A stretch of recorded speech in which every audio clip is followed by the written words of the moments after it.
আলোচনার মূল বিষয়বস্তু ঠিক করেছি আপনাদের উদ্যোগ দেখে।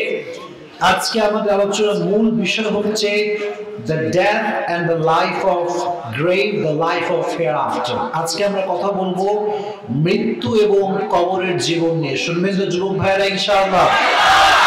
এটা এমন একটা টপিক, এটা এমন একটা আলোচনার বিষয় যেটা সবার জন্য সেম। মুরব্বীর জন্য সেম, যুবকদের জন্য সেম, মা বোনদের জন্য সেম। কারণ মরতে মনে শুধু যুবকদেরকে হবে, আর কাউকে মরতে হবে না। সবাইকে মরতে হবে কি হবে না? তবে যেহেতু যুবক ভাইরা আজকে এসেছে, যুবকদের উদ্দেশ্যে আজকে বিশেষ ওয়াজ হবে ইনশাআল্লাহ। ঠিক আছে ইনশাআল্লাহ। আর মাহফিল কমিটিকে আমি এতটুকু বলতে চাই, চিনি না কাউকে ব্যক্তিগতভাবে, আমার আসলে কথা হয় না কোথাও, সব আমার সহকারী মেনটেন করে। আমি ওদেরকে এতটুকু বলতে চাই, আপনাদের মাহফিল সফল হয়েছেই যুবকদের কারণে। কারণ আমি যেখানেই যাই আমি খেয়াল করে দেখেছি মুরব্বী থাকে 10 জন, যুবক হাজার হাজার থাকে। বাকি যুবক ভাইরা তোমরা আমার কথা রেসপন্স করবা, ঠিক আছে। বাকি দোয়া না করে যদি কোনো যুবক উঠে যাও, আমি খুব দ্রুত কিন্তু ওয়াজ শেষ করে দিব। দুটো হাত তোলেন সবাই, বলেন হুজুর। আজকে কি আমাদের সরাসরি দেখছেন নাকি আপনারা সবাই? এর আগে দেখেন না? আচ্ছা বলেন হুজুর। যেহেতু আজকে চলে এসেছি, আমি নিয়ত করছি শেষ পর্যন্ত মোনাজাত করে বাসায় ফিরে যাব ইনশাআল্লাহ। মাশাআল্লাহ, আপনার মানুষ আপনারা ফেসে গিয়েছেন আমার জানে। দেখি এবার কে ওঠেন। লা ঈমানা লাহ লিমান লা আমানা লাহ। হাদিসে এসেছে যার কথা ঠিক নাই তার ঈমানেরও ঠিক নাই। এখন আপনি ঠিক রাখবেন কি রাখবেন না, the decision is yours, the choice is yours। সিদ্ধান্ত আপনারা রাখবেন তো ইনশাআল্লাহ? আচ্ছা, একটা আওয়াজ হবে না। এই যুবক ভাইরা স্টপ। পাবনার মানুষ ভদ্র না অভদ্র আগে বলেছি? ভদ্র তো ইনশাআল্লাহ। এই যেগুলো আওয়াজ করে সব পাবনা মেনটেন করা দিবেন, সব আওয়াজ করা যাবে না, ঠিক আছে ইনশাআল্লাহ? আচ্ছা, আলোচনার পূর্বে ছোট্ট একটি বিষয় কথা বলতে চাই, যেটি আমার আলোচ্য বিষয়ের বাহিরে। এটা একটা ভিন্ন টপিক এবং এই টপিকে আমি আজকে ফার্স্ট টাইম কথা বলছি। বাকি এটা যুবকদের জন্য, মা বোনদের জন্য, মুরব্বীদের জন্য অত্যন্ত জরুরি বিষয়। আপনারা সবাই শুনবেন তো ইনশাআল্লাহ? বিষয়টা হচ্ছে অনেক অনেক গুরুত্বপূর্ণ এবং সেটি হচ্ছে একাকিত্ব সময়ে নিজেকে গুনাহ থেকে কিভাবে হেফাজত করা যায়। এর কারণটা হচ্ছে আমরা যত গুনাহ করি এটা সবচেয়ে বেশি আমরা একাকিত্ব সময়ে করে থাকি। পাবলিক প্লেসে আমরা গুনাহ করার সুযোগ পাই না। আমরা যারা আছি এখানে যুবক ভাইরা এবং মুরব্বীরা, মায়েরা এবং বোনেরা, দেখা যায় ম্যাক্সিমাম পিপল তারা 5 ওয়াক্ত নামাজ আদায় করে, হজ করেছে মাশাআল্লাহ, যুবকের মুখে দাড়িও আছে মাশাআল্লাহ, কিন্তু একা একা যখন রুমে থাকে পর্নোগ্রাফি দেখে, অশ্লীল ভিডিও দেখে, ফেসবুকে বাজে বাজে নাটকের ক্লিপস দেখে, ঠিক না? তো একাকিত্ব সময় আমরা নিজেকে কেমন করে গুনাহ থেকে হেফাজত করতে পারি, এটা কোরআন এবং সুন্নাহর জানার দরকারটা আছে না নাই? প্রিয় ভাইরা, এই একাকিত্ব সময়ে গুনাহ করার যে ব্যাপারটা, এটাকে আমরা দুটি ভাগে ভাগ করতে চাই। এটি দুটি অংশ রয়েছে। জোরে বলেন কয়টি অংশ? একটা হচ্ছে মানসিক আর একটা হচ্ছে আধ্যাত্মিক। আমাকে বলেন যুবক ভাইরা, 1 নাম্বার কি? 2 নাম্বার কি? মানসিক ভাবে কেমন করে বাঁচাতে পারি এটার এক্সপ্লেনেশন আমি দিচ্ছি। খুব খুব খুব মনোযোগ দিয়ে শুনতে হবে। দেখেন প্রিয় ভাই, খুব মনোযোগ দিয়ে শুনেন। মানসিক ভাবে কেমন করে বাঁচতে পারি আপনাকে বুঝতে হবে। মনোবিজ্ঞানের পরিভাষায় এটাকে বলা হয় ট্রিগার। এটাকে বলা হয় কি? ট্রিগার। ট্রিগারটা কাকে বলে? ট্রিগারটা হচ্ছে নির্দিষ্ট কিছু সময়ে, নির্দিষ্ট কিছু স্থানে আপনার মস্তিষ্ক থেকে এমন কিছু রাসায়নিক নিঃসরণ হয় যেটা আপনাকে কিছু কাজ করতে বাধ্য করে। এটা হচ্ছে ট্রিগারের এক ডেফিনেশন। এক্সাম্পল দিচ্ছি, উদাহরণ দিলে বুঝে আসবে। যেমন মনে করেন আমি আমার ফোনটা বের করছি, বের করার পরে ইউটিউবে গিয়ে আমি কোনো একটা হারাম অ্যাকশন মুভি দেখছি, এই মুভি দেখার সময় কি হলো, খুব মনোযোগ দিয়ে হঠাৎ করে 10 মিনিট পর দেখলাম যে একজন নায়িকার বাজে অশ্লীল দৃশ্য আমার সামনে আসলো। পুরো মুভিতে এগুলো কিছু নয়, কিছু কিছু ক্লিপস এগুলো আছে। তো যুবক যখন একজন নারীকে দেখছে, সে একটা অশ্লীল পোশাক পরে তার চোখের সামনে আসলো, যুবকের চোখটা নষ্ট হয়। যুবক বারবার বারবার কাট করে ওই একই সিন আবার দেখে। দ্যাট মিনস পুরো মুভির কারণে এটা হয় নাই, নির্দিষ্ট কিছু ক্লিপের কারণে তার ব্রেইনটা ওয়াশ হয়ে গিয়েছে। আচ্ছা, আরো সুন্দর করে বোঝায়, এখানে অনেক মুরব্বীরা আছেন, তারা ভালো বুঝবেন এই এক্সাম্পলটা। আমরা যখন মসজিদে থাকি, আল্লাহর ঘরে, দেখবেন কলিজায় ঠান্ডা থাকে, বাজে কোনো চিন্তা মাথায় শয়তান আনতে পারে না। এক্স্যাক্টলি সেই মানুষটা যখন ঘরে ঢোকে, জানালা locked, door locked, everything is locked, তখন তার মনে গুতায় যে মোবাইলটা একটু বের কর, একটু পর্নোগ্রাফি দেখ। তার মানে মানুষ কিন্তু একটাই, কিন্তু অবস্থান চেঞ্জ হওয়ার কারণে গুনাহ করার মনোমাইন্ডটা তৈরি হচ্ছে, ঠিক কিনা বলেন? তাহলে মানসিক ভাবে কেমন করে বাঁচাবেন? এই ট্রিগারটা কন্ট্রোল করতে হবে। আপনাকে অবস্থান যাচাই করতে হবে, সময়টা যাচাই বাছাই করতে হবে যে আমি গুনাহ করতে কখন আমার মনটা চায়। মনটা চায় কখন? যখন রাতে আমি ঘুমোতে যাই, 11টা 12টা বাজে, তখন রুমে কেউ থাকে না, ফোনটা আমার সঙ্গে থাকে, তখন আমার মন চায় আমি গুনাহ করি। Exactly at the same time you have to protect yourself from any kind of sins. কি করতে পারেন? বেশি বেশি ইস্তেগফার পাঠ করুন। সকলেই পড়েন আস্তাগফিরুল্লাহ, সকলেই পড়েন জবান করে আস্তাগফিরুল্লাহ। এটাও পড়বেন, পাশাপাশি আপনার যে মাথা রাখেন যে বালিশে, বালিশের পাশে একজন, যারা মুসলমান ঘরের সন্তান, আমরা একটা কিতাবে বিশ্বাস করি, কিতাবটার নাম কি? সুন্দর করে বালিশের পাশে রেহেল দিয়ে কোরআন শরীফটা রাখবেন, দেখবেন এই কোরআন শরীফের চিন্তাটাই আপনাকে গুনাহ থেকে হেফাজত করে দিবে। সুবহানাল্লাহ পড়ে। এটা হচ্ছে মানসিক ভাবে বাঁচার উপায়। সকলে মানসিক ভাবে গুনাহ থেকে একাকিত্ব সময়ে বাঁচার ট্রাইটা করবেন তো ইনশাআল্লাহ। এবার আসেন আধ্যাত্মিক দিক, এটা বলেই আমরা মৃত্যু এবং কবরের ওয়াজ শুনবো, ঠিক আছে ইনশাআল্লাহ। আধ্যাত্মিক দেখেন, আমরা মুসলমান ঘরের সন্তান, গুনাহ আমাদের দ্বারা হবে, এটা আমাদের জাতগত বৈশিষ্ট্য। কথা ঠিক কিনা বলেন? আচ্ছা, হাদিস থেকে প্রমাণ দিচ্ছি। তিরমিজি এবং ইবনে মাজার বর্ণনা عن انس بن مالك رضي الله تعالى عنه انه قال رسول الله صلى الله عليه وسلم كل بني آدم خطاء وخير الخطائين التوابون। আল্লাহর হাবিব বলেছেন প্রত্যেকটা আদম সন্তানই ভুল করবে, তবে সবচেয়ে উত্তম ভুলকারী হচ্ছে সেই ভুলকারী যে ভুলকারী ভুল করার পরেই তওবা করে একজনের কাছে, তিনি কে? আল্লাহ। বাকি তওবাটা এমন হলে চলবে না যে আপনি তওবা করছেন এই নিয়তে যে আমি তো একটু পরে আবার করব। এরকম শয়তান আছে না? নাই। ইচ্ছা করে তওবা করে যে একটু পরে আবার করব, সমস্যা না, আল্লাহ তো অনেক রহমান, অনেক রহিম, যতবার করব ততবার মাফ করবেন না। এখানে পয়েন্ট বুঝতে হবে।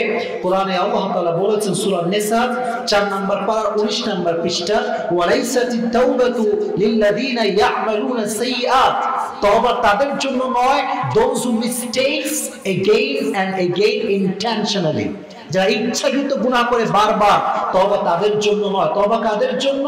কোরআনের ভেতরে সূরা আলে ইমরান 135 নম্বর আয়াতে আল্লাহ তাআলা বলেছেন, ওয়াল্লাযীনা ইযা ফাআলু ফাহিশাতান আও যালামু আনফুসাহুম যাকারুল্লাহ, মুত্তাকি বান্দা তো তারা যারা গুনাহ করার পরে তওবা করে একজনের কাছে, তিনি কে? আল্লাহ। ওয়ালাম ইউসিরু আলা মা ফাআলু ওয়া হুম ইয়ালামুন, তওবা করার পরে after repentance they will never repeat that mistake in their life again. তারা তওবা করে ফেলে ঠিকই, কিন্তু একবার করার পরে তারা জীবনে তওবা করার পরে আর ওই গুনাহটা করে না। আওয়াজ দিয়ে বলেন ঠিক কিনা? This is called real repentance. তবে যখন তওবা করে ফেলবেন, এটাকে নেক্সট টাইমে আর কখনো করা, তো যখন আপনি তওবা করবেন বারবার, দেখবেন ইনশাআল্লাহ আপনাকে সমস্ত গুনাহ থেকে হেফাজত করবে একজন, তিনি কে? আমরা আজকে দোয়া করি আল্লাহর কাছে, আল্লাহ আমাদের সবাইকে মানসিক ভাবে এবং আধ্যাত্মিক ভাবে সবাইকে তুমি একাকিত্ব গুনাহ থেকে হেফাজত করে দিও। সকলে পড়েন আমিন। এবার আমরা তিনটা তাকবীর দেব। আপনারা রেডি আছেন তো ইনশাআল্লাহ? সবাই হাত তুলেন। দেখি পাবনার মানুষের কত আওয়াজ আজকে চেক করতে চাই। আল্লাহু তাকবীর, আল্লাহু তাকবীর, আল্লাহু তাকবীর। আল কোরআনের আলো, আল হাদিসের আলো, কোরআন হচ্ছে যেখানে, আরে বলো না যেখানে, মেসি আসে যেখানে। কি বলছেন ভাই? আজ থেকে যদি কেউ আর্জেন্টিনার খেলা দেখো, বাস খাইছ না এটা আর্জেন্টিনা কয়দিন আগে? বাদ দাও, ব্রাজিলের কথা বাদ দাও, কারণ বাংলাদেশে এই ব্রাজিলের চাইতে আর্জেন্টিনার ভক্ত একটু বেশি আছে। তো বাস একটা খাইছ তো এখনই সাবধান হয়ে যাও, যত বেশি বাড়াবাড়ি করবো তত বেশি বাস খাবা। আল্লাহ হেদায়েত দান করে কোন আমিন। কুল্লু নাফসিন যায়িকাতুল মাউত। পৃথিবীর যেই মানুষই হোক না কেন, হাসাহাসি বন্ধ, আলোচনায় ফিরে এসেছি। এখন মুরব্বীরা আছে এখানে, মুরব্বীদের সামনে বেয়াদবি করবো না। যুবকরা তোমরা এসেছো, মুরব্বীদের কাছে আমরা আমানত। মুরব্বীরা যদি এই কথা না বলে যে সব বেয়াদব আসছিল, না, এটা বলা যাবে না। আমরা শান্তশিষ্ট ওয়াজ শুনবো, ঠিক আছে ইনশাআল্লাহ? আমার সঙ্গে আয়াতটা পড়েন, কুল্লু নাফসিন যায়িকাতুল মাউত। Everyone has to take the test of death. প্রতিটা মানুষকে মৃত্যুর স্বাদ গ্রহণ করাবে একজন, তিনি কে? আল্লাহ। কেউ যদি মৃত্যুর থেকে পালাতে চায়, পালাতে কি পারবে? قل إن الموت الذي تفرون منه فإنه ملاقيكم. সূরাতুল জুমআহ আল্লাহ তাআলা বলছেন, you want to escape from the death will overtake you even if you stay within towers of lofty construction. তুমি পৃথিবীর যেই প্রান্তে লুকাও না কেন, তুমি যেই প্রান্তে যাও না কেন, মৃত্যু দিয়ে তোমাকে পাকড়াও করবে একজন, তিনি কে? আল্লাহ। কোরআনে আল্লাহ তাআলা বলেছেন, লিকুল্লি উম্মাতিন আজাল إذا جاء أجلهم فلا يستأخرون ساعة ولا يستقدمون. আল্লাহ বলছেন, গোলাম শোনো, প্রত্যেকটা উম্মতের জন্য হায়াতের শেষ সময় নির্ধারিত করে দিয়েছে একজন, তিনি কে? আল্লাহ। The death will come on time. It will come on a specific time. যার মৃত্যু যখন আছে তখনই আসবে, এক মুহূর্ত আগেও হবে না, এক মুহূর্ত পরেও হবে না। Exactly the same place, the same time আল্লাহ তাআলা আপনার জন্য নির্ধারণ করে রেখেছে। আল্লাহু আকবার। এবার আসেন বাস্তবিক লজিকে। আল্লাহ যে আয়াতটা বললেন, এর দ্বারা বোঝা গেল আসার গ্যারান্টি আছে, যাওয়ার কোনো। এই যেখানে সব আমরা জীবিত মাশাআল্লাহ বসে আছি, জীবিত যে বাসায় ফিরে যাব, do you have any guarantee? কথা কয় না, do you have any guarantee? গত কয়েকদিন আগে আমার মাহফিল ছিল নওগাঁয়, আমাকে একটা বড় স্লিপ দিল যে হুজুর আপনার মাহফিল এই যে এখন চলতেছে না আপনার ওয়াজ, এই এখন একজন যুবক ওয়াজ শুনতে এসে জায়গায় স্পট ডেট রোড অ্যাক্সিডেন্ট করে মারা গেছে। আমি দোয়া করে আপনাকে জান্নাত নসিব করব। দ্যাট মিন্স আমরা যেখানে আছি, আমরা জীবিত আছি, জীবিত যে ফিরে যাব এরকম গ্যারান্টি আমাদের কাছে নেই। দেখেন, আপনার হঠাৎ করে একটু অসুখ হলো, আওয়াজ দিয়ে বলেন তো কি হলো? আপনার মানুষ খুবই অ্যাক্টিভ, খুব ভালো। বাকি প্রিয় ভাইরা, আমার কথা এখান দিয়ে না, এখান দিয়ে শুনতে হবে, শুনবেন ইনশাআল্লাহ? আর হ্যাঁ, আমি কিন্তু বিশাল সুরলা বক্তা না যে সুর দিয়ে ফাটাই দেবো, এই বক্তা কিন্তু আমি না। যুবকরা আমার শোনা তোমরা সবাই প্রিয় ভাইরা, আমি ন্যাচারাল কথা বলা মানুষ, ন্যাচারালি কথা বলবো। শোনেন, এটা হচ্ছে আমার মেডিকেল রিপোর্ট। এটা আমার কি রিপোর্ট? ডাক্তারকে বললাম, ডাক্তার সাহেব দেখেন, অনেকগুলো রোগের আমি রিপোর্ট নিয়ে আসছি, আপনার কাছে চেক করেন যে আমার ফিজিক্যালি কন্ডিশনটা কেমন, আমি কি অবস্থায় আছি। ডাক্তার সাহেব আপনার রিপোর্ট অবজার্ভ করলো, মুরব্বীর রিপোর্ট অবজার্ভ করলো, বললো যে আপনার অবস্থা খুবই খারাপ, আমার মনে হয় যে আপনি you will die within a week, আপনি হয়তো এক সপ্তাহে মারা যাবেন। যদি এই সংবাদটা কোনো ডাক্তার আপনাকে দেয়, আপনার কি ঘুম থাকবে না হারাম হয়ে যাবে? আপনার কি আগের মতো হাসি থাকবে না হারাম হয়ে যাবে? The question is, ডাক্তার আপনাকে বলল আপনার ঘুম হারাম হয়ে গেল, আপনার মুখের চেহারাটাই চেঞ্জ হয়ে গেল, আর আপনার রব আপনাকে বলছে তুই যে কোনো সময় মরতে পারিস, আপনি সুদ ছাড়তে পারবেন না। আপনি ঘুষ ছাড়তে পারলেন না, আপনি মেসির ভক্ত হওয়া থেকে ফিরে আসতে পারলেন না। এটাই শিরক, এটাই শিরক। যখনই মানুষ স্রষ্টাকে শক্তিশালী মনে করা বাদ দিয়ে তার সৃষ্টিকে শক্তিশালী মনে করবে, সে শিরকের অন্ধকারে নিমজ্জিত হয়ে যাবে। কথা বলেন ঠিক কিনা? আপনি আল্লাহর কথাই ভয় পাইলেন না, ডাক্তারের কথায় ভয় পেয়ে গেলেন, তাই না? আল্লাহ আমাদেরকে এই গোপন শিরিক, অজানা শিরিক থেকে হেফাজত করুক। আমিন।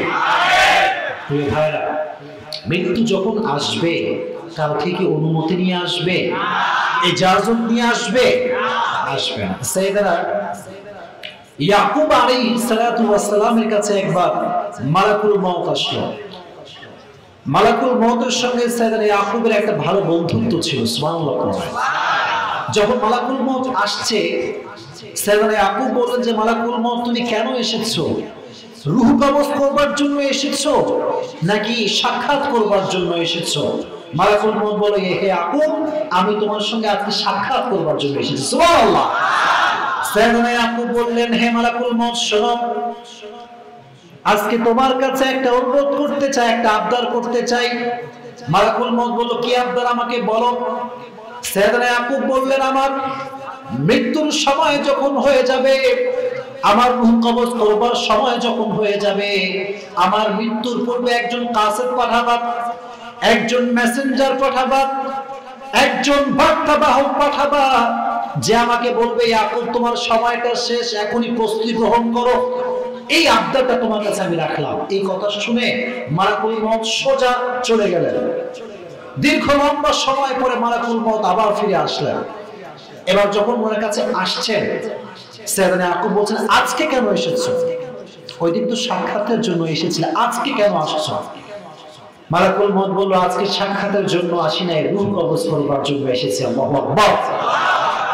সাইয়েদনা ইয়াকুব অবাক হয়ে গেলেন, বলল, কি ডিল? তো এটা ছিল না, ডিল ছিল এটা যে আমার মৃত্যুর পূর্বে একজন বার্তাবাহক আসবে, মেসেজ দিবে, দেন আমি প্রস্তুতি গ্রহণ করব, তারপর রূহ কবজ হবে।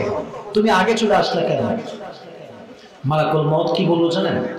বলে, হে ইয়াকুব, পৃথিবীর যেই হোক না কেন, মালাকুল মউত কাউকে কখনো জানিয়ে রূহ কবজ করবার জন্য আসে না, অনুমতি নিয়ে আসে না। তবে হ্যাঁ, একটা মেসেজ সবাইকে মালাকুল মউত দেয়। বলেন, কয়টা মেসেজ? আমার চুলটা কি এখন সাদা না কালো? কথা কয় না পাবনার মানুষ। এই চুলটা কি আজীবন সাদা থাকবে, কালো থাকবে?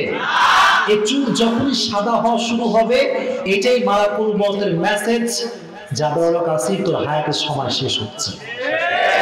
এই যে মাজাটা, মুরব্বীদের মাজাটা, কোমরটা, একটা সময় মুরব্বীরা 20 রাকাত তারাবির নামাজ শক্তিশালী অবস্থায় ইমামের পেছনে আদায় করত। সেই মুরব্বী আজকে বয়সের টানে 2 রাকাত নামাজও ঠিকঠাক দাঁড়িয়ে পড়তে পারে না। এই প্রত্যেকটা ধাপ আমাদের জন্য মেসেজ মালাকুল মউতের পক্ষ থেকে, যে তোমার সময় শেষ, এখনই তুমি মৃত্যুর জন্য প্রস্তুতি গ্রহণ করো। আচ্ছা, সব বাদ। কথা কি বোঝা যায়? বুঝতে কোনো সমস্যা হচ্ছে? আমার দিকে তাকান, এই দেখেন, এই যে দুটো শ্বাস নিলাম, এই দুটো শ্বাস আমাকে মৃত্যুর আরো 2 ধাপ সামনে দিয়ে দেবে। প্রত্যেকটা শ্বাস আমাকে মৃত্যুর দিকে আগাচ্ছে, প্রত্যেকটা শ্বাস আমাকে দুনিয়ার থেকে ওই যে কবরস্থানটা আছে না, ওই কবরের কাছে করে দিচ্ছে। Doesn't make any sense? একটু কি বুঝতে পারেন না? একটু কি বুদ্ধি খাওয়াতে পারেন না? প্রতিটা মুহূর্ত কতটা দামি। আজকে এই পাবনার মাটিতে ঠিক এই প্লেসে সবাই জাস্ট 1 মিনিটের জন্য চোখটা বন্ধ করে একটা হিসাবে আসেন। এখন এই মুহূর্তে একটা জিনিস আমি আপনার পায়ে হাত রেখে বলছি, ভাববেন। দেখেন, আমি ভাবাচ্ছি, এই মুহূর্তে ask yourself, নিজেকে প্রশ্ন করেন যে আমি যদি এক্স্যাক্টলি নেক্সট 5 মিনিটে মারা যাই, আগামী 5 মিনিট যদি মারা যাই, আমার ডেস্টিনেশনটা কোথায় হবে? আমি কি জান্নাতে যাব না জাহান্নামে যাব? যদি আপনার মন বলে যে না, তুই তো জীবনে অনেক অনেক আমল করেছিস, তুই জান্নাতে যাবি, তবে আজকের ওয়াজটা আপনার জন্য না। আর যদি মন বলে যে আমি জান্নাতে যাব না, আগামী 5 মিনিটে মরলে আমি কনফার্ম জাহান্নামে, তাহলে আপনি সুদ ছাড়ছেন না কেন? যুবক, তুমি ব্রেকআপ করছো না কেন? আগামী 5 মিনিট পরে যেখানে জান্নাত জাহান্নাম নিয়ে সমস্যা, সেখানে তো দুনিয়ার জীবনের প্রত্যেকটা মুহূর্ত আল্লাহর জন্য কাটাবার দরকার, ঠিক কি না বলে? হিসাব দিলাম, কাউন্টিং করেন। ওমর ফারুক বলেছেন, মুতু ক্বাবলা আন তামুতু, মরার আগে একবার মরো। হিসাব করো, নিজের হিসাবটা মিলাও যে আসলে আমি জীবনে কিছু করতে পেরেছি কি এমন যার দ্বারা আমার জান্নাতের ফয়সালা হবে। যদি হিসাব বলেন নো, তো সময়টা এখন, আগামীকার সময় নাই।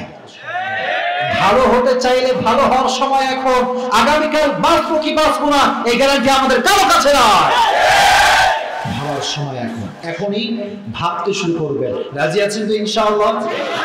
তবে হ্যাঁ, পৃথিবীতে একজন মানুষই ছিল যার কাছে মৃত্যুটাও অনুমতি নিয়ে এসেছিল। সুবহানাল্লাহ বললেন না? তিনি ছিলেন আমার নবী, প্যারা নবী মুহাম্মদুর রাসূলুল্লাহ সাল্লাল্লাহু আলাইহি ওয়াসাল্লাম। নবীজির কাছে মৃত্যু যখন এসেছিল, অনুমতি চেয়েছিল যে নবী আমি কি আসবো নাকি আসবো না। আল্লাহু আকবার। নবীজির ইন্তেকালের সময় যখন হলো, নবীজির শরীরে প্রচন্ড পরিমাণে জ্বর শুরু হয়ে গেল, মাথায় প্রচন্ড যন্ত্রণা। নবীজি জ্বরের কারণে একবার ডান কাত হয়, আরেকবার বাম কাত হয়, একবার সামনে আরেকবার পেছনে। নবীজির প্রচন্ড পরিমাণে জ্বর, নবীজির এই সুন্দর চেহারা লাল হয়ে গিয়েছে জ্বরের যন্ত্রণায়। নবীজি যেদিন মারা যাবেন, সেদিন সবাই চতুর্পাশে কান্না করছে। নবীজির জামাইরা কান্না করছে, নবীজির স্ত্রীরা কান্না করছে। সবচাইতে বেশি যিনি কান্না করছেন তিনি হচ্ছেন নবীজির কলিজার টুকরা মেয়ে ফাতেমা। সুবহানাল্লাহ। এই যে আমরা মাঝে মাঝে দেখবেন যখন অসুস্থ হই, চোখে আবজা দেখি, এরকম সমস্যা হয় কি হয় না? নবী যখন মোটামুটি একটা হুঁশে ফিরে আসেন, চোখ খুলে দেখলেন ঝাপসা, দেখলেন যে সবাই কান্না করছে, তবে কোনার ভিতর নিজের কলিজার টুকরা মেয়ে ফাতেমা ফুপিয়ে ফুপিয়ে কান্না করছে। নবীজি বললেন, ফাতেমা এদিকে আসো, আমার কাছে আসো। ফাতেমা কান্না করছে। নবীজি ডেকে বললেন, ফাতেমা তোমার যে কানটা আছে না, কানটা, এই কানটা আমার মুখের কাছে নিয়ে আসো। নবীজি কানে কানে কি যেন ফিসি ফিসি করে ফাতেমাকে বললো। সঙ্গে সঙ্গে ফাতেমার কান্না থেমে মুচকি হাসিদার পরিবর্তন হয়ে গেল। দূর থেকে আম্মা জান আয়েশা রাদিয়াল্লাহু তাআলা আনহা দেখছেন, কি রে ফাতেমা তো প্রচুর কান্না করছে, কান্না থেমে গেল কেন? What happened? কি হইল? ডাকলেন, ফাতেমা শোনো, তোমার কি হলো যে তুমি এত কান্না করছিলা? তোমার আব্বার অবস্থা খুবই খারাপ, তুমি কান্না থেমে হাসি আসলো কেমন? বল, আম্মা জান, হে আয়েশা রাদিয়াল্লাহু তাআলা আনহা শুনেন, আব্বা জান আমার কানে কি বলেছে জানেন? আমার কানে তিনি বলেছেন এই কথা যে তুমি কান্না করো না, তোমাকে আমি সুসংবাদ দিচ্ছি ফাতেমা, শোনো, আমার মৃত্যুর পরে সর্বপ্রথম যার সাথে আমার সাক্ষাৎ হবে, এটা দুনিয়ার আর কেউ নয়, সবার প্রথমে আমার সাক্ষাৎ হবে আমার কলিজার টুকরা ফাতেমার সাথে। আমি বুঝে গিয়েছি যে আমার বাপের পরে পালাটা আমার, সিরিয়ালটা আমার, অতএব আমি কেন কান্না করবো যেখানে আমার সাক্ষাৎটা সবার আগেই হবে। সুবহানাল্লাহ। নবীজি মারা যাবেন ঠিক আফটার সলাতুল ফজর, ফজরের নামাজের পরে দুজন ফেরেশতা আসছে। প্রথম ফেরেশতার নাম হচ্ছে জিবরাইল। যুবক ভাইরা বলো তো ফেরেশতার নামটা কি? আওয়াজ একটু কমে গেল যে ভাই, নামটা কি? জিবরাইল আলাইহিস সালাতু ওয়াস সালাম আসছেন। নবীজি বেডে শুয়ে আছেন, প্রচুর জ্বর। জিবরাইল এসেই নবীকে বললেন, আসসালামু আলাইকা ইয়া রাহমাতাল লিল আলামিন। সুবহানাল্লাহ। নবী, আল্লাহ আপনাকে সালাম দিয়েছে, আমি আপনাকে সালাম পেশ করলাম। নবী আপনি কেমন আছেন? আপনার শরীরটা কেমন নবী? নবীজি বললেন, জিবরাইল অবস্থা বেশি একটা ভালো না, প্রচুর জ্বর, জ্বর আমি ডান বাম হতে পারছি না, আমার প্রচন্ড মাথা ব্যথা করছে। আহা। জিবরাইল বললেন, নবী আজকে আপনার দরবারে এমন একজন ফেরেশতা এসেছে যে কারো কাছে কোনোদিন অনুমতি চেয়ে প্রবেশ করে না, বাকি আজকে আপনার দরবারে প্রবেশ করবার জন্য সে অনুমতি চায়। অনুমতি চায় নবী, আপনি বললে আসবে, না হয় আসবে না। নবীজি বললেন, যাও নিয়ে আসো।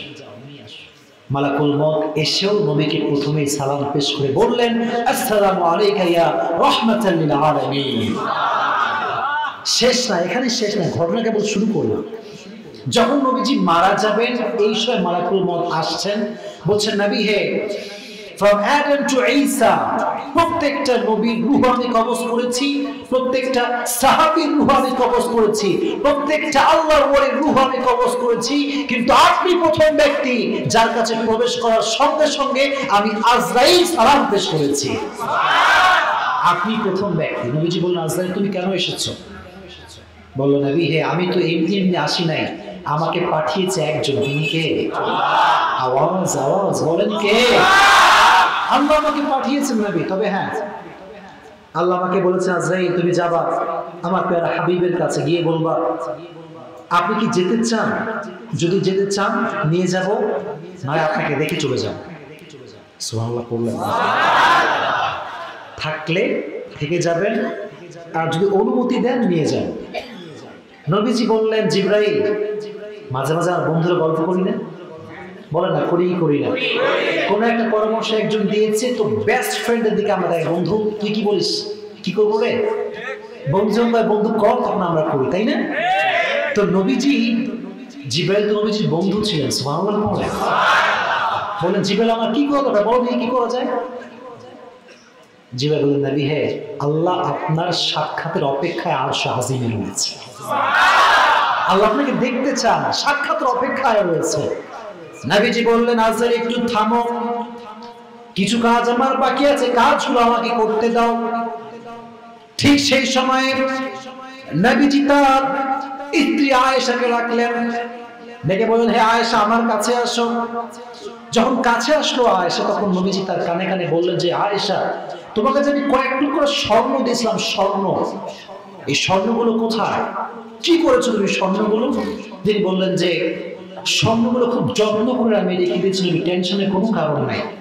নবীজি বললেন, এই মুহূর্তে সব স্বর্ণ সাদকা করে দাও, কারণ আমি মুহাম্মদ আল্লাহর সাথে এমন অবস্থায় সাক্ষাৎ করতে চাই না যে অবস্থা আমি সামান্য কয়েক টুকরা স্বর্ণের মালিক। সুবহানাল্লাহ পড়ে, আমি অবস্থায় বলতেই চাই না। কতটা সাধারণ ছিলেন, কতটা সাদা মাটা জীবন ছিল আমার নবীজি। নবীজি একদিন ঘরে শুয়ে আছেন, হাদিসে এসেছে, অমর হঠাৎ করে ঘরে আসলেন।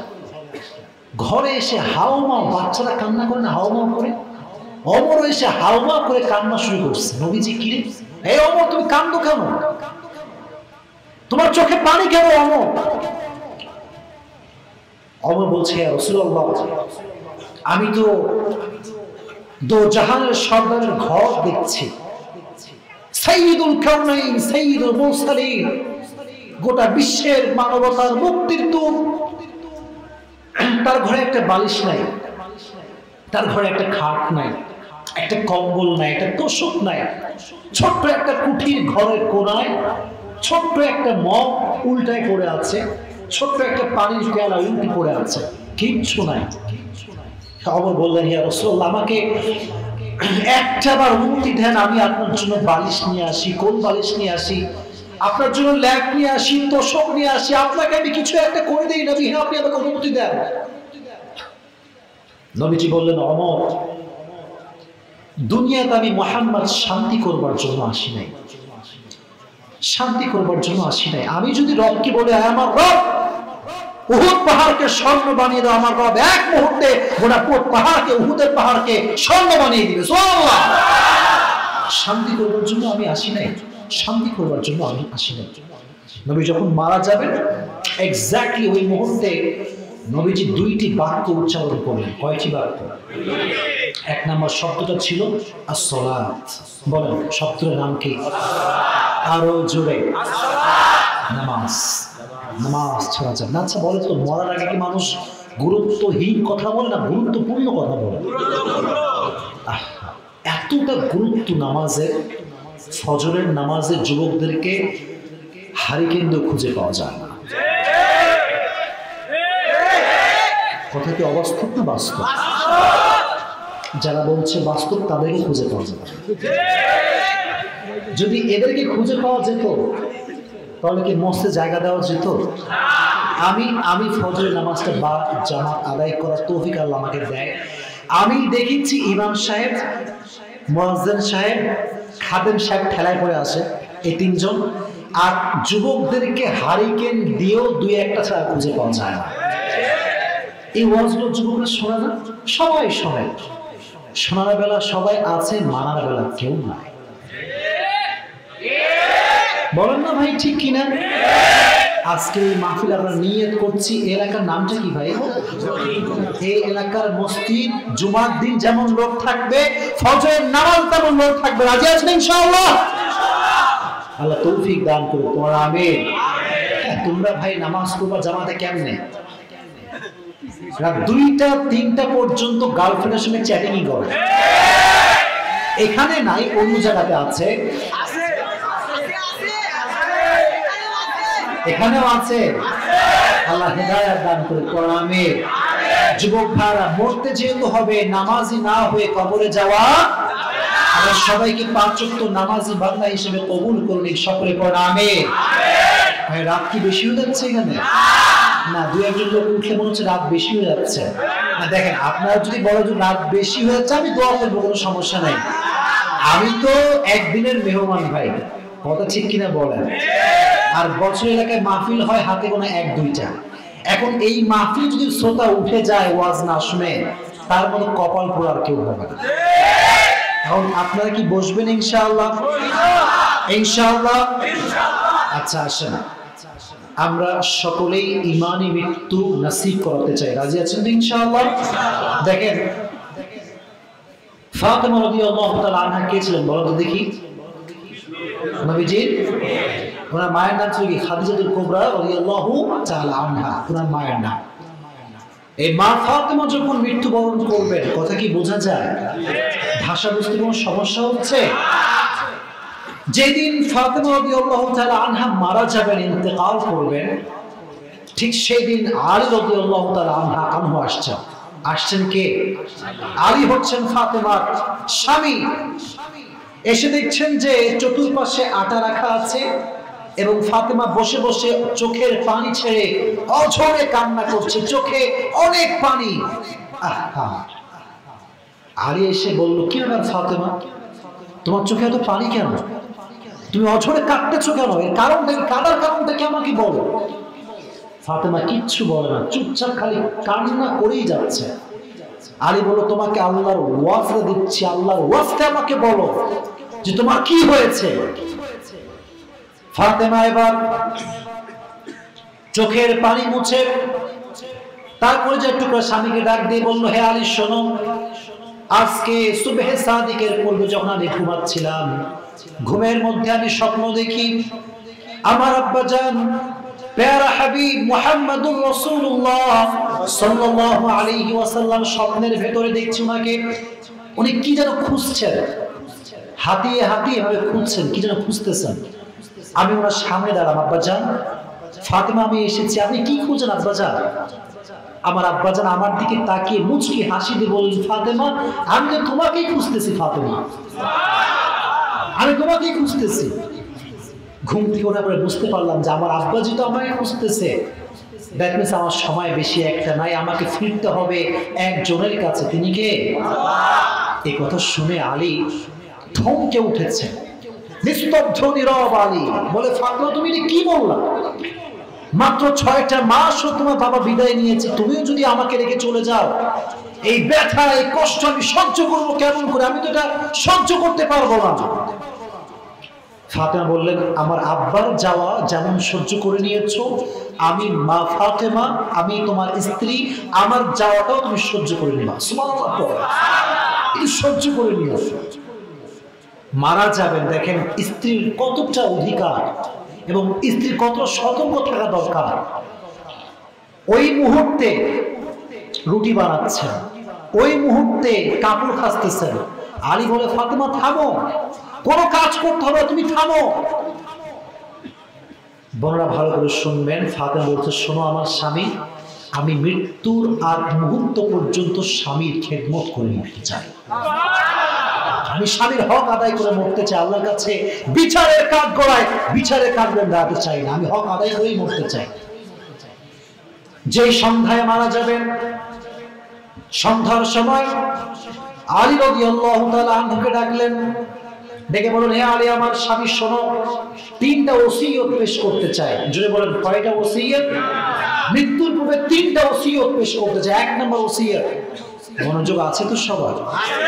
আছে তো ইনশাআল্লাহ? বলছো তুমি আমার এখানে বসো। স্বামী বসে আছে, মা ফাতেমা এখানে বসা।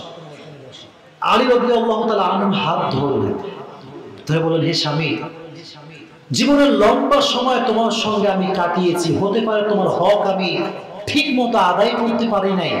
আজকে আমি তোমার কাছে ক্ষমা চাই, তুমি আমাকে মৃত্যুর পূর্বেই মাফ করে দাও। সুবহানাল্লাহ। কতটা যোগ্য স্ত্রী হলে মাফ চাইতে পারে স্বামীর কাছে? আজকালকার মেয়েরা ক্ষমা চাওয়াটাকে অ্যাটিটিউডের কারণে ক্ষমা চায় না। ইগো ইগো ইগো, এতটা ইগো, স্বামীর কাছে ক্ষমা চাই বলে তুই আবার খেয়ে তোর কাছে ক্ষমা চাইতে হবে। এই ইগো বাংলাদেশের মাটিতে ডিভোর্সের সংখ্যাকে বাড়িয়ে দিয়েছে।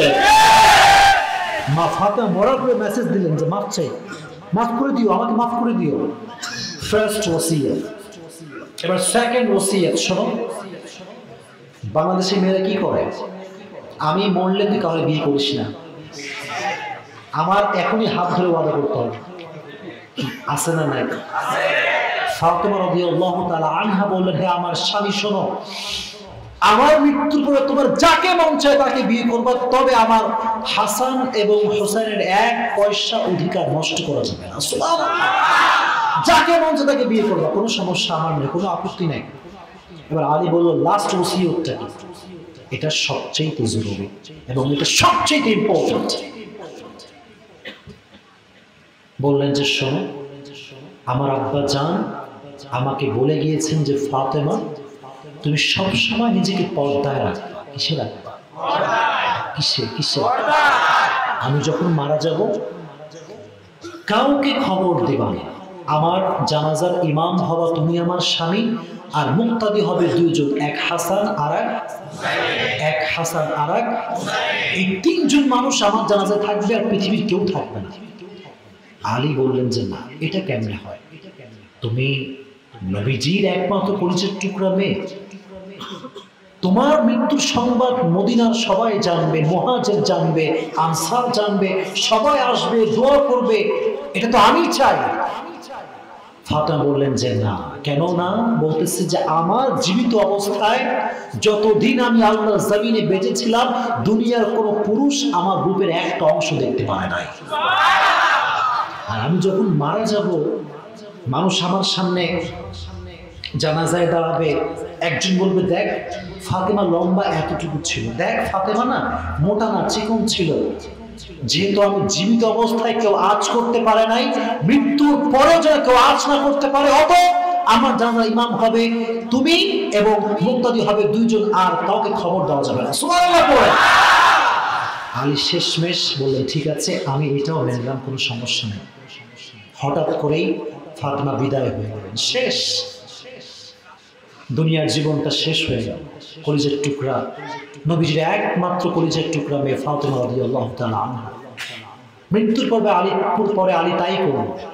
আলী মদিনার কাউকে খবর দিল না, আলী নিজে ইমাম হলো, হাসান এবং হোসাইন দুজনকে পেছনে দাঁড় করালো। খাটিয়ায় কয়টা থাকে? পাশে কবরস্থান আছে না? বলেন না কয় পা থাকে ভাই? এক পাশ ধরছে আলী, আর এক পাশ হাসান, আর এক পাশ আর একটা ফাঁকা, আর একটা ফাঁকা, কেউ ধরার মতো নাই। আলী বলল চলো আমার তিনজনই নিয়ে যাই। হঠাৎ করে রাস্তায় একজন সাহাবী দৌড় দিয়ে আসছে, তার নাম হচ্ছে, হাদিসে এসেছে আবু যর গিফার।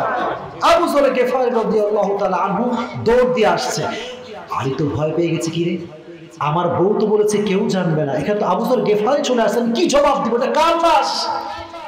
আবু যর গিফারি এসেই বলল আলী ভয় পাওয়ার কোনো কারণ নাই, আমাকে আল্লাহ পাঠিয়েছে। আমাকে আল্লাহ পাঠিয়েছে, ভয় পেও না, কোনো ভয়ের কোনো কারণ, আমাকে আল্লাহ পাঠিয়েছে। একটা খাটিয়া ধরলে চারজন মিলে জানাজার লাশ নিয়ে যাচ্ছে। কবরে যখন রাখবে, আবু যর গিফারি দেখে কি রে, আলীও কাঁদে, হাসানও কাঁদে, হোসাইনও কাঁদে। আলী তো সাধারণ কোনো মানুষ নয়, যাকে আল্লাহ তাআলা বলেছেন আসাদুল্লাহি আল গালিব, আল্লাহর বাগ, আল্লাহর সিংহ। আল্লাহু আকবার। জান্নাতের একজন সুসংবাদপ্রাপ্ত সাহাবীর নাম হচ্ছে আলী রাদিয়াল্লাহু তাআলা আনহু। সুবহানাল্লাহ। যখন সে দেখতেছে দৃশ্যগুলো, তখন তার ভিতরে একটা সাহস চলে আসছে যে এটা তো সাধারণ মানুষ নয়, আর যাকে যার লাশ দাফন করা হচ্ছে সে তো সাধারণ কোনো নারী নয়। আবু যর গিফারীর মধ্যে সাহস চলে আসছে, আওয়াজ দিয়ে কবরকে ডাক দিয়ে বলছে, হে কবর, আতাদরুন আল কবর মান হাদিহিল মারআ, হে কবর তুমি কি জানো এই নারীটাকে? হাদিহিল মারআ যাওজাতু আলী ওয়া উম্মুল হাসানাইন ওয়া বিনতু মুহাম্মাদিন সাল্লাল্লাহু আলাইহি ওয়াসাল্লাম। কবর শোনো, এটা সাধারণ কোনো নারী নয়, এটা হাসান এবং হুসাইনের মা, এটা আলীর একমাত্র স্ত্রী, এটা নবীজির একমাত্র পরিচয় টুকরা মেয়ে। ব্যবহার যেন খারাপ না হয়, ব্যবহার যেন খারাপ না হয়, এটা আবু যর গিফারী আওয়াজ করে করে বলছে। হঠাৎ করে কবর থেকে আওয়াজ আসছে, ইয়া আবু যর গিফারী হাযাল কবর লাইসা বাইতু নাসাবিন ওয়ালা হাসাবিন। হে আবু যর গিফারী শোনো, এই কবরটা এমন ঘর নয় যেখানে তুমি বংশীয় পরিচয় দিবা, যেখানে তুমি টাকার বড়াই দেখাবা, যেখানে তুমি পরিচয় বড় দেখাবে, সেই কবর নয়। এই কবরে যার আমল ভালো হবে তার জন্য জান্নাত, আর যার আমল খারাপ হবে সে যেই হোক না কেন তার জন্য জাহান্নাম সুনিশ্চিত হয়ে যাবে। কোনো হিসাব হবে না এখানে, কোনো হিসাব হবে না। এই জন্য প্রিয় ভাইরা, মৃত্যুর পূর্বে আল্লাযী খালাকাল মাউতা ওয়াল হায়াতা লিয়াবলুয়াকুম আইয়ুকুম আহসানু আমালা, আল্লাহ এটা দেখতে চান না যে আমরা কত আমল করি, না, আল্লাহ দেখতে চান আমরা কতটা ভালো আমল করি। সুবহানাল্লাহ পড়েন, হাদিস পড়েন নাই, আখলিস দীনাকা ইয়াকফিকা আল আমাল আল কলিল, আমল অল্প করেন কিন্তু ইখলাসের সঙ্গে করবেন, এটা কি জান্নাতে যাওয়ার ওসিলা করে দিবে একজন, তিনি কে? আর তুমি আমাদের সবাইকে, যেহেতু কবরে যেতেই হবে, কোনো গতি নাই যাওয়া ছাড়া, আমাদের সবাইকে তুমি ঈমানি মৃত্যু নসিব করে দিও, ঈমান নিয়ে কবরে যাওয়ার তৌফিক দিও, বলেন আমিন। এবার আসেন লাস্ট চ্যাপ্টার। বিরক্ত হয়ে গেছেন আপনারা? আচ্ছা, দেখি কয়টা বাজে। আপনারা অনেকে ভাবতেছি, বুঝতে পারতেছি বিরক্ত হয়ে গেছেন, 12:30 বেজে গেছে, শেষ করে দিব? আর একটু বলা যাবে ইনশাআল্লাহ? এখানে মুরব্বীরাও ভালো, মুরব্বীরাও আওয়াজ শোনো, লিল্লাহি তাকবীর, আর একটু আওয়াজ, লিল্লাহি তাকবীর। এবার আসেন, আমাদের মৃত্যুটা কেমন করে হবে? যারা নামাজি তাদের মৃত্যু কেমন হবে, আর যারা বেনামাজি তাদের মৃত্যু কেমন হবে জানা দরকারটা আছে না নাই? এই দেখেন কত ক্যামেরা, 1 2 3 গোনার বাইরে। এই প্রায় মোবাইলে কিন্তু লাইভ চলছে, লাইভ লাইভ বোঝেন আপনারা? সরাসরি সম্প্রচার। আমি এখানে যা বলবো আমেরিকাতে যে আছে এক্স্যাক্টলি সে আপনারা সরাসরি দেখতে পাচ্ছে, ঠিক কিনা? এটা হচ্ছে লাইভ। এটা বললাম কেন জানেন? মনোযোগ দেন, মনোযোগ দেন, দুনিয়ার সব চিন্তা আজকে বাদ দিয়ে দাও, ঠিক আছে? ঠিক আছে ইনশাআল্লাহ। আমি বসে আছি, আমি নামাজে, ফর এক্সাম্পল আমি নামাজে, আমার সামনে মালাকুল মউত এসে দাঁড়িয়েছে, আমার চোখের সামনে মালাকুল মউত। যেমন লাইভে মানুষ মানুষকে সরাসরি দেখতে পায়, মালাকুল মউতকেও আমরা সরাসরি দেখতে পাবো। সুবহানাল্লাহ। চোখের সামনে মালাকুল মউত এসে দাঁড়াবে। যে নামাজি বান্দা, যে মুরব্বী আজীবন নামাজ পড়েছে, যে যুবক আজীবন কোনো পর্নোগ্রাফি দেখে নাই, হারাম কোনো রিলেশনশিপ করে নাই, মালাকুল মউতকে দেখার সঙ্গে সঙ্গে তার মুখ দিয়ে একটা মুচকি হাসি বের হয়ে যায়। সুবহানাল্লাহ। তো আসতে কেন ভাই? মালাকুল মউত ডাক দিয়ে বলবে, ইয়া আইয়াতুহান নাফসুল মুতমাইন্না উখরুজি ইলা মাগফিরাতিল্লাহি ওয়া রিজওয়ানি। মালাকুল মউত বলবে, হে প্রশান্ত আত্মা, আল্লাহর দয়া এবং মায়ার দিকে অর্থাৎ জান্নাতের দিকে বের হয়ে আসে। লোক মরে গেছে, সুবহানাল্লাহ পড়েন ভাই। শুধু এখানে শেষ না, জান্নাত থেকে একটা সুন্দর রেশমি রুমালের কাপড় নিয়ে আসবে। কিসের কাপড় ভাই? শুধুমাত্র কেন জানেন? এই যে আমি আসলাম, প্রধান বক্তার আগমন, শুভেচ্ছা, স্বাগত, এটা কোনো কিছুই না। যখন আপনি মারা যাবেন ঈমান নিয়ে নামাজি অবস্থায়, শুধুমাত্র আপনার ওয়েলকাম জানাবার জন্য আকাশে কয়েক হাজার ফেরেশতা অপেক্ষা করবে। এই যে কাপড় নিয়ে আসবে, কাফাম মিন নাকফানিল জান্নাহ ওয়া হারুত মিন হারুতিল জান্নাহ, জান্নাত থেকে একটা রেশমি রুমালের কাপড় নিয়ে এসে মালাকুল মউত নামাজি বান্দার রূহটাকে নিয়ে জান্নাতের ঠিকানায় রওনা হয়ে যাবে। আল্লাহ তুমি আমাদের সবাইকে নামাজি বান্দা হয়ে মরার তৌফিক দিন। গানের ফেরা আমিন পড়েন নাই? সবাই মন খুলে পড়ে আমিন। আর যারা বেনামাজি বেঈমান, নামাজ পড়ে নাই, সুদ খাইছে, ঘুষ খাইছে, ওগুলো কাজ না নাই, সুদ খা, কিন্তু বলবো চায়ের দোকানে বসে হচ্ছে গল্প মারে, ये तो कंफर्म जन्नती है, अभी क्या अभी जन्नत से भाग कर आया है। আপনি দেখবেন আগামী কালকে এই চায়ের দোকানে আমি যে কথাগুলো বললাম না চলবে। এটা কোনো হুজুর হলো, এটা কোনো ওয়াজ হলো, কিন্তু পেশাব করে পানি নেয় না। এখন পেশাব করে পানি নেয় না যারা, তারা মঞ্চ সভাপতি হয়ে হুজুরটাকে বাধা দেওয়ার চেষ্টা করে। এটা বিরুদ্ধে রুখে দাঁড়াতে হবে। সময় এসেছে রুখে দাঁড়াবার। বাংলাদেশে কোরআন সুন্নাতের কথা বলা হবে, পৃথিবীর কোন বাপের বেটার সামনে আওয়াজ দেওয়ার জন্য। যখন সুদখোরের সামনে এসে মালাকুল মউত দাঁড়াবে, মাঝে মাঝে দেখবেন হাইওয়েতে ডাকাতি হয় কি হয়, মুরব্বীরা বুঝবেন। ড্রাইভার থাকে একজন, একজন কন্ট্রাক্টর থাকে, আর পুরো বাস প্যাসেঞ্জারে ভরা। প্যাসেঞ্জার 60 জন, ড্রাইভার একজন, আর একজন কন্ট্রাক্টর, মোট হলো কতজন? 62 জন। বলেন কয়জন? ডাকাত আসে মাত্র 2 জন। কয়জন আসে ভাই? এই 2 জনের ভয়ে জায়গায় পেশাব করে দেয়, যা দর দে বাবা নে নে।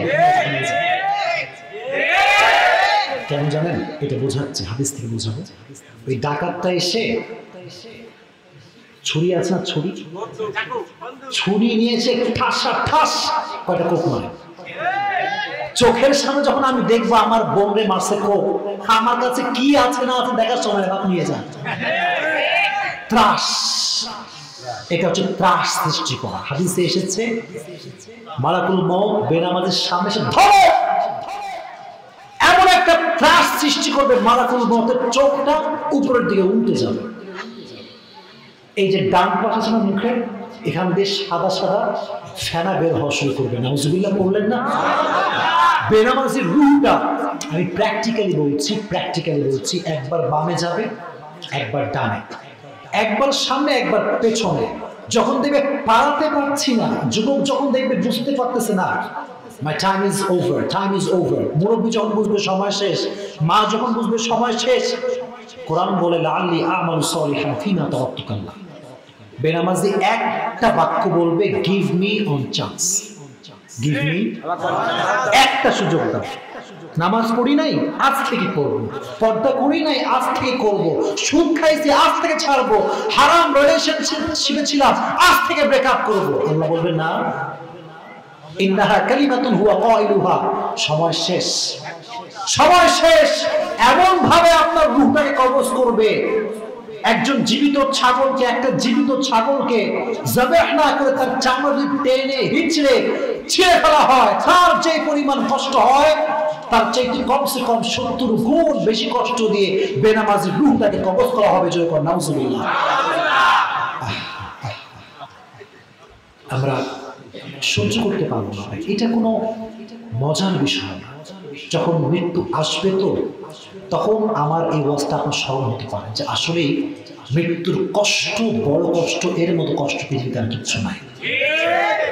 আচ্ছা, লাস্ট একটা কথা বলে ফেলি। এটা কিসের বোতল? আওয়াজ নাই ভাই। আচ্ছা, খেয়াল করুন, এই পানির বোতল থেকে আমি একটু পানি ঢাললাম। এই পানিটা দেখেন পড়ছে, দেখতে পাচ্ছেন? কোন বাধা হয়েছে? কেউ আটকাইছে? হাদিসে এসেছে এই পানিটা যেমন কোনো বাধা ছাড়া বের হয়ে গেছে, কোনো অশান্তি নাই, ঝামেলা নাই, নামাজি বান্দার রূহটাও এমন বাধা ছাড়া শান্তির সঙ্গে বের হয়ে যায়। হাদিসে এসেছে। দেখেন ভাই, ওয়াজ রাত 1টা পর্যন্ত করলাম, ঠিক আছে, কিন্তু যদি ফজরের নামাজ আপনারা না পড়েন, আল্লাহর কসম ওয়াল্লাহি বিল্লাহি তাল্লাহি এই ওয়াজের 1 পয়সা মূল্য আমার কাছে, 1 পয়সা মূল্য আমার কাছে নেই। এই অ্যাটিটিউড চেঞ্জ করা, ওয়াজ হবে কম, আমল হবে বেশি। এই অ্যাটিটিউড রাখার দরকারটা আছে না নাই? তাহলে আজ থেকে আর নামাজ কালাম পড়া যাবে না, লাগবে না মনে হয়।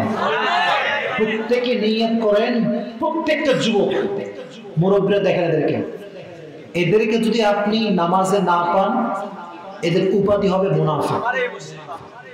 উপাধি কি হবে ভাই? ভয় পাচ্ছেন আপনারা? মুনাফিক কে? যার মুখে এক কথা, তোমরা বলতেছো নামাজ পড়বো, আর যদি না পড়ো তোমরা কি হবে, এটা তোমাদের ডিসিশন। আমি কিচ্ছু বলতে চাই না, বাকি আমি এটা ভরসা রাখি যে পাবনার যুবকরা কাল থেকে নামাজি হয়ে যাবে ইনশাআল্লাহ। আল্লাহ প্রত্যেকটা যুবককে, প্রত্যেকটা মুরব্বীকে 5 ওয়াক্ত নামাজি হয়ে মৃত্যুবরণ করার তৌফিক দান করুন। প্রণামে। এবার কি কবর নিয়ে কিছু একটু বলা যাবে?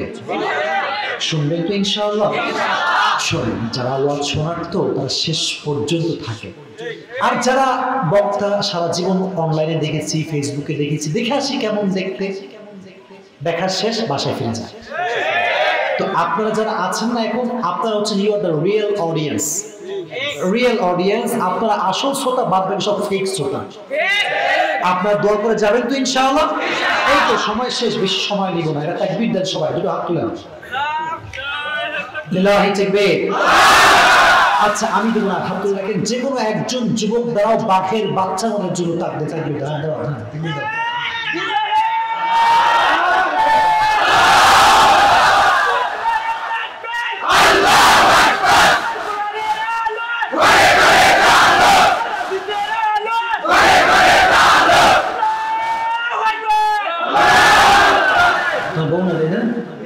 বউ নাই?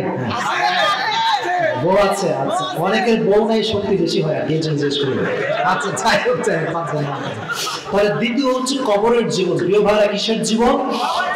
কবরের জীবনের লম্বা কথা বলতে চেয়েছিলাম, বাট সময়টা অনেক কম। আমরা প্রথমে যে বিষয়টা হাইলাইট করতে চাই, কবরে কোন নেতার পরিচয় চলবে? আমার বাপের অনেক টাকা, আমার বাপের বিশাল বড় বাড়ি, আমি বিশাল বড় বিজনেস ম্যাগনেট, আমি অনেক বড় ইউটিউব হুজুর, আমি অনেক বড় ফেমাস মানুষ, কবরে চলবে ভালো আমল। বলেন কি আমল? ভালো আমল। কিন্তু কবরে যান, প্রশ্নটা আপনার জন্য সহজ করে দিবে কে? আচ্ছা, পাবনা মাসে পরীক্ষা নিয়ে আছে, কবরের প্রশ্ন হবে কয়টা? কয়টা হবে? তবে 4টা, নট ফর এভরিওয়ান, সবার জন্য নয়। যে 3টা পারবে তার জন্য এক্সট্রা আর একটা প্রশ্ন রেখে দিয়েছে একজন, তিনি কে? আচ্ছা, এক্সাম, পরীক্ষা চলছে। প্রথম প্রশ্নটা কি? রব কে? রব কে? আল্লাহ আমার রব। পড়েন না, আল্লাহ আমার রব। দমে দমে তনু মনে তারি অনুভব, ঠিক কিনা? তোমার দুনিয়াতে আমি যেদিকে তাকাই, অথই নিয়ামতে ডুবে আছি সবাই। পাখালির কণ্ঠে শুনি তাসবিহ করো রব, তাসবিহ করো রব। পড়েন, আল্লাহ আমার রব। দমে দমে তনু মনে তারি অনুভব, রবকে। The first question is over. Second question is Madinuk. What is the name of your religion? ধর্মের নামটা কি? ইসলামকে ধর্ম হিসেবে পেয়ে আমরা খুশি না বেজার? পড়েন আলহামদুলিল্লাহ।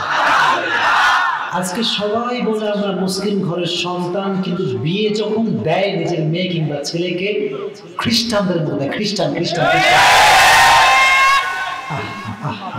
কিছু কিছু মানুষ আসলে যারা দেয়, এরাও 5 ওয়াক্ত নামাজ পড়ে, তারাও মসজিদে যায়। তো আমি এক মুরব্বীকে বললাম, মুরব্বী ये आप क्या कर रहे हैं? ये डीजे गान कहाँ से आ गया? बोले যে হুজুর মেয়ের বয়স কম, করো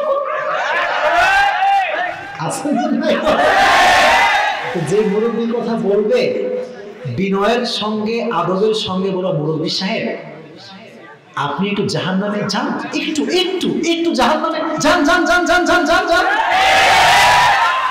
মুরব্বী বলবে তোর মতো শত্রু আমার কেউ নাই। আসলে কি আমার শত্রু না বন্ধু? কথা কয় না, শত্রু না বন্ধু?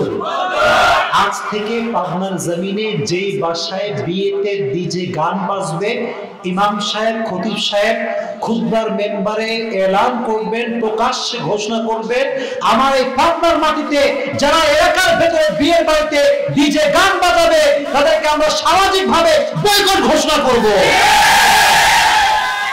দেখি কোন বাপের বেটা বাজারে ও একবার সাউন্ড বক্সে হাত ধরে 100 বার ভাববে যে দিব কি দিব না। কথা বলেন।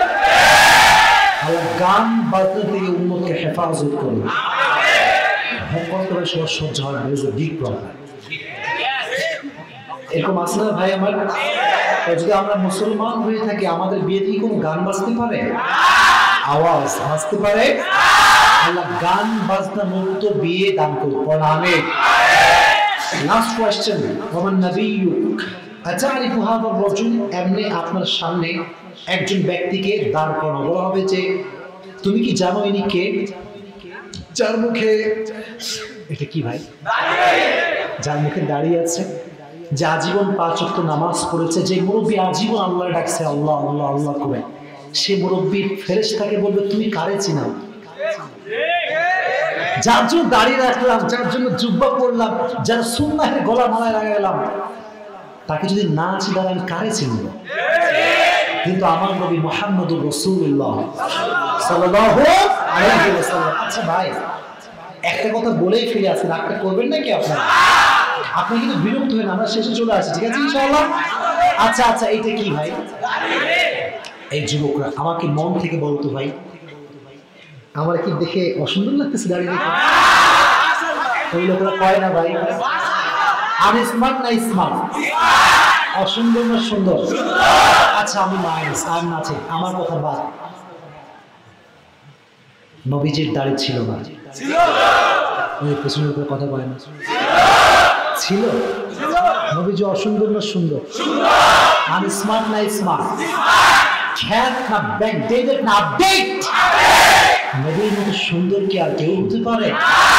চাঁদের চেয়ে সুন্দর তুমি, নবী আমার কামলিহি ওয়ালা। সুবহানাল্লাহ। দো জাহানের বাদশাহ তুমি, প্যারা নবী সাল্লাল্লাহু আলা। পড়েন, দো জাহানের বাদশাহ তুমি, প্যারা নবী সাল্লাল্লাহু আলা। চাঁদের চেয়ে সুন্দর তুমি, নবী আমার কামলিহি ওয়ালা। He was the most smart personality ever in the world. আমার নবীর মতো সুদর্শন পুরুষ পৃথিবীতে আর কেউ হতে পারে না। তাহলে তুমি দাড়ি কেন কাটো? কার জন্য কাটে বলেই ফেলি, বলে দিয়েছে ভাই, এই সব গার্লফ্রেন্ডের জন্য কাটা। বাবু রে, শোনো বাবু, যেই মেয়ে তোমাকে দাড়ি রেখে পছন্দ করতে চায় না, সে একবার বহু যোগ্যতা রাখে না। এটা আগেই ক্যান্সেল। আচ্ছা শোনো, যদি নবীর সুন্নাহকে রাখার কারণে কোনো মেয়ে বলে তোমাকে খ্যাত, যদি বলে, তুমি বলবা ঠিক আছে আল্লাহ হাফেজ, তুমি যাও। সে যখন যাবে সুন্দর করে জায়নামাজ বিছাবা, 2 রাকাত শুকরিয়ার নামাজ পড়বা। কিসের নামাজ? দুটো হাত তুলে আল্লাহকে বলবা আল্লাহ তোমার কাছে লাখো কোটি শুকরিয়া আল্লাহ, বিশাল বড় ডাইনি কুকলি খেসাতের হাতে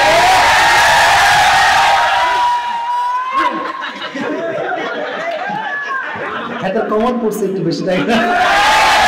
ছেড়ে খেয়ে দেখা হয়ে গেছে। আচ্ছা আচ্ছা, শোনো ভাই, দাড়ি রাখা যাবে তো ইনশাআল্লাহ? এটা কিন্তু হাসির জন্য বলছি না, আমরা চাই প্রত্যেকটা যুবক দাড়িওয়ালা হয়ে যাবে, প্রত্যেকটা মেয়ে দাড়িওয়ালা যুবককে পছন্দ করতে বাধ্য হয়ে যাবে। কিছু কিছু মেয়ে আছে ভাই, এরা আবার দাড়িওয়ালা পছন্দ করতে চায় না। আছে আছে, আমি সেই মেয়েদেরকে সম্মানের সঙ্গে বলতে চাই, ডাক্তার দেখান, আপনার রুচিতে সমস্যা, রুচিতে রুচিতে। কিছু কিছু গাঁজা করে পছন্দ করেন, আছে আছে আছে, এরকম আছে। আব্বাজান বলে বাবা দেখো, এই দেখো কত সুন্দর হচ্ছে, দেখো দেখো দেখো দেখো। কি হচ্ছে আব্বা? দেখো দাঁড়িয়ে আছে, 5 ওয়াক্ত নামাজ পড়ে, কত সুন্দর চেহারা দেখো।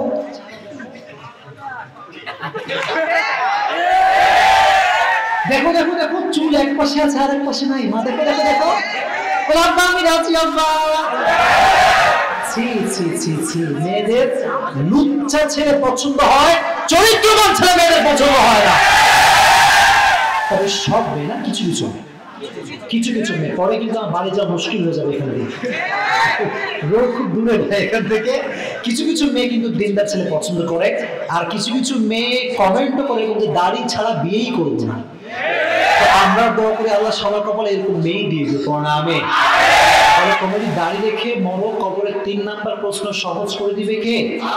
আচ্ছা, যখন কবরের 3টা প্রশ্ন শেষ উত্তর দিয়েছেন, ফেরেশতা অবাক হয়ে যায়। ফেরেশতা বলবে কি রে, এতগুলো উত্তর করলো, এটা সাধারণ কোন মানুষ না। এবার লাস্ট চেক, লাস্ট প্রশ্ন, ওয়াবা ইলমুক, what is the source of your knowledge? তুমি এত কিছু জানো কেমনে? তোমার রব যে আল্লাহ তাআলা, তোমার নবী যে মুহাম্মদুর রাসূলুল্লাহ, তোমার ধর্ম যে ইসলাম, তুমি জানো কেমনে? তোমার সোর্সের নামটা কি? পেছন থেকে আওয়াজ হয়, সামনে থেকে আওয়াজ হয় না। কোন ভুল আছে? সন্দেহ আছে? যালিকাল কিতাব, this is the book, the most authentic and original and reliable book in the world, whereof there is no doubt in it, a guidance to those who are muttaqin. এটা এমন একটা বই যেখানে কোনো ভুল নাই, সন্দেহের লেশ মাত্র নাই। মুত্তাকিদের জন্য বইটাকে হেদায়েত স্বরূপ পাঠিয়ে দিয়েছে একজন, তিনি কে? যখন এটা বলবেন, ফেরেশতাকে আল্লাহ তাআলা বলবেন, ফেরেশতা ডিস্টার্ব করো না, ইফতাহু লাহু বাবুম মিন বাবি আহলিল জান্নাহ, ওই নামাজি বান্দার কবরের সঙ্গে জান্নাতের কানেকশন করে দাও। ওয়ায়ুলবাসু মিন লিবাসি আহলিল জান্নাহ, তাকে জান্নাতের পোশাকটা পরিধান করিয়ে দাও। ওয়ালাম কানাউ মিন আরুজ, নাম কানাউ মিন আরুজ, ফেরেশতা বলবে, হে নামাজি বান্দা, একজন নতুন বর যেমন তার নতুন স্ত্রীকে নিয়ে, নববধূকে নিয়ে বাসর রাতে ঘুমায়, তুমিও আজকে ঘুমিয়ে যাও, কিয়ামত পর্যন্ত আরামের ঘুম দিবা, তোমাকে কেউ ডিস্টার্ব করতে আসবে না। আল্লাহ তুমি আমাদের সবাই কবরের শান্তির ঘুম দাও, তৌফিক দিও।